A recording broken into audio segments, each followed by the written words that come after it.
Can you find the wolves in this picture? La lecture d'un livre peut changer le cours d'une vie. C'est pour ça qu'il est capital de rencontrer ses maîtres le plus tôt possible.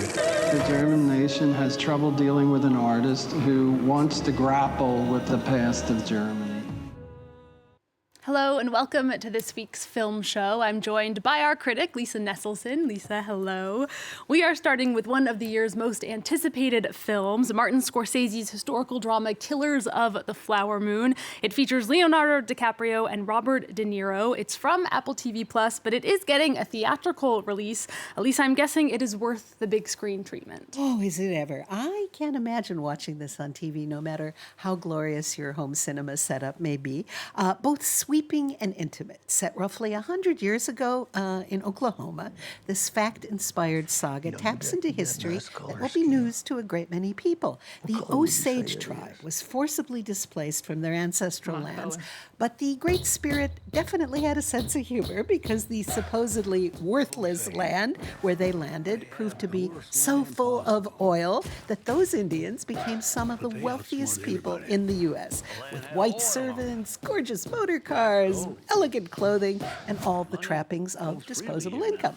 The catch is that the Osage have to ask financial tutors for their own money, which is rightfully theirs because they own the mineral rights.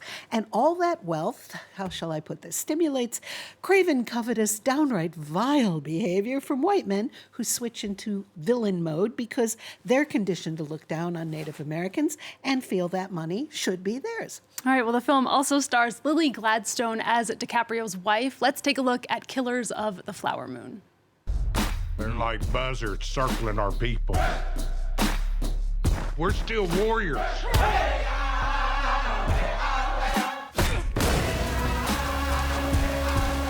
I ought to kill these white men who killed my family. I need you here. I am right here. You've got to take back control of your home. I was sent down from Washington, D.C. to see about these murders. See, what about him? See who's doing it. Now, Lisa, this film is based on the best-selling book by journalist David Grann. It's about the suspicious wave of deaths among the Osage tribe and also the founding of the FBI. Well, as we just saw there, the then recently established FBI did send agents to investigate the odd propensity of the members with oil rights to just sort of drop dead.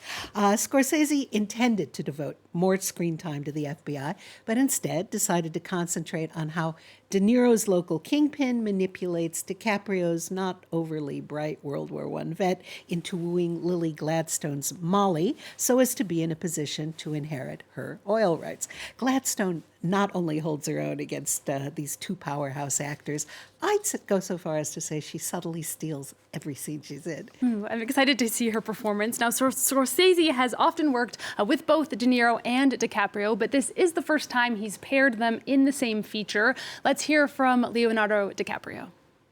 He's been able to define himself as the singular director of our time, and he's continuing to make these incredible movies that tell important stories like this film. I'm, like all of you, I'm just constantly in awe of his ability to continue telling the truth the way he does, with his characters and with his stories.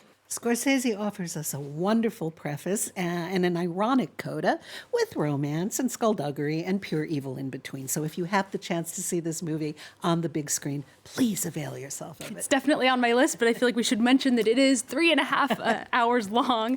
Moving on, Lisa, to another true story adapted to the big screen that's been causing a buzz here in France. Consent is based on Vanessa Springora's best-selling memoir, which was translated into 30 languages, and it really shook up French society. Enough to have the government officially establish the age of consent at 15. Well, like many survivors of sexual abuse, Vanessa Springora waited almost 40 years to recount, in her case in book form, the more or less sanctioned by society intricacy of how she was sexually abused by a man who could have put down predator as his profession on his business cards. Springora participated in writing the script for this film version of her life in the mid-1980s when celebrated author Gabriel Matzneff got her in his clutches as lover and muse. She was barely 14. He was 49-50 when a full-blown carnal affair began that he would in turn mine for a book of his own.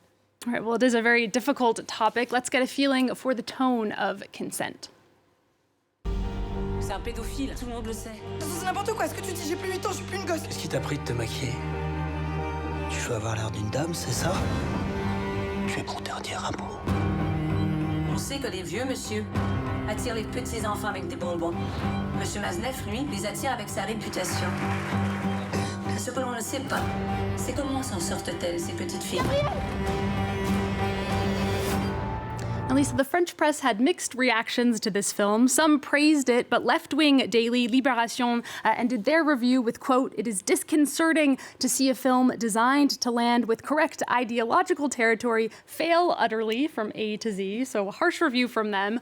What say you? Well, I don't think this is a particularly good film, but I do absolutely think it does a good job of showing an atmosphere people under 30 probably can't understand, that Matzneff was celebrated, sought after for dinner parties, carried a fan letter in his pocket from President François Mitterrand, and had his expenses paid for years by Yves Saint Laurent and Pierre Berger. And this was not some carefully concealed Harvey Weinstein-style heinous behavior. Matzneff wrote explicit books about the joy of having sex with boys as young as 8, and he had a top-notch publisher. Now, nowadays, just about nobody is going to defend such a wild and predatory power imbalance. Society has seemingly evolved, and hooray for that. Yeah, surprisingly, though, some people do still try to make that argument that today's morals shouldn't be applied to the past. My colleague Louise Dupont spoke to the director of this movie, Vanessa Springora. This is what she had to say about that. It's a little too easy to say it was another time, as if there was a much better world afterwards. No, it wasn't so long ago. So we can't sit down and reassure ourselves saying it was another time. No.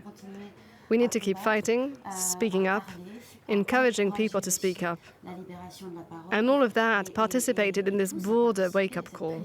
Jean-Paul Rouve is incredibly convincing as Matzneff, and newcomer Kim Ijlan does a pretty good job of portraying intellectually precocious but inexperienced adolescent Vanessa adrift in a whirlwind of attention with strings attached. Yeah, that seems like a very difficult film to watch for sure. Moving on, Lisa, this next film is from German filmmaker Wim Wenders. He's filmed a portrait of a fellow German artist, that's painter and sculptor Anselm Kiefer. Anselm was filmed in 3 different countries over the course of 3 years. Let's take a look.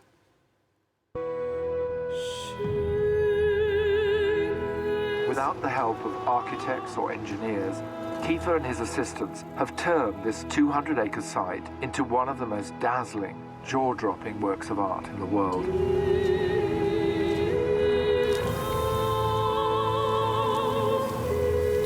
Here, he expanded into sculpture and installation. He began to create a world for himself. Now, Lisa, we couldn't see it in that clip, but this film was actually shot in 3D. Does that matter when you watch it? Oh, does it ever? Wenders' use of 3D is breathtakingly immersive. It's not hyperbole to say you feel as if you could reach out and touch his sculptures or that you're walking around his gargantuan workshops. Kiefer's work is incredibly ambitious, outsized, and unmistakably his. Besides James Cameron, who revived the use of 3D to excellent effect with Avatar, Wenders is the greatest practitioner alive of the creative use of 3D. Whether you care about Anselm Kiefer or not, Wenders is offering us a look at a singular artist's roots. Actors play him as a child and a young man, and it all gets under your skin in the best possible way. Well, Wim Wenders is the guest of honor at this year's Lumière festival in Lyon. That is a massive event dedicated to vintage films that have stood the test of time or are ripe to be rediscovered. Now, another special guest is American-British filmmaker and actor Terry Gilliam. France 24's Eve Jackson asked him if he'd been influenced by French cinema. It influenced me in a negative way because it made me believe in the auteur theory, which I don't believe in anymore. I think the idea that one person, the genius, makes a film is nonsense. But I loved the Nouvelle Vague. It was a different way of looking at the world, especially for an American. Our world was very formed in cinema. Along come the French. What is this? Godard, Truffaut, they all were surprising. And you can watch that full interview with Terry Gilliam next week. Now, Lisa, Gilliam is at the festival to celebrate the restored re-release of his 1995 film 12 Monkeys, which was actually based on a short French film. Those of us who are unconditional admirers of French director Chris Marker's seminal 1962 short film, La Jetée, had to blink quite a bit when in the mid-1990s, Terry Gilliam announced that he was making a feature-length version of that compact gem, made up almost entirely of still photographs and voiceover. La Jetée, at just 28 minutes, is an exquisitely told, absolutely wrenching tale about a post-apocalyptic chance for humanity to claw its way back based on the power of memory. Well, Gilliam pulled it off with 12 Monkeys, in which a terrific cast, Bruce Willis, Madeleine Stowe, Brad Pitt, among others, does justice to the jittery uncertainty of dicey times. There's a sense that something just awful is afoot. It's the future. Only 1% of humanity has survived, and a system of time travel involving one man is the key. I am intrigued. You've sold it well, Lisa. We'll end with a look at the assured chaos of 12 Monkeys. Lisa, thank you as always for joining us for our film show. Thanks to all of you for watching. There's more news coming up on France 24 right after this. What year do you think it is? 1996. No, 1996 is the future. The army of the 12 Monkeys, they're the ones who spread the virus. That's why I'm here. Are you going to save us, Mr. Cole? Apocalyptic visions. Looking up the human race. It's a great idea. I want the future to be unknown. I want to stay here with you. You want me to, don't you? Get you out. I know some things that you don't know. My dream just now. You can't trick us, you know. You can't hide from them. They hear everything.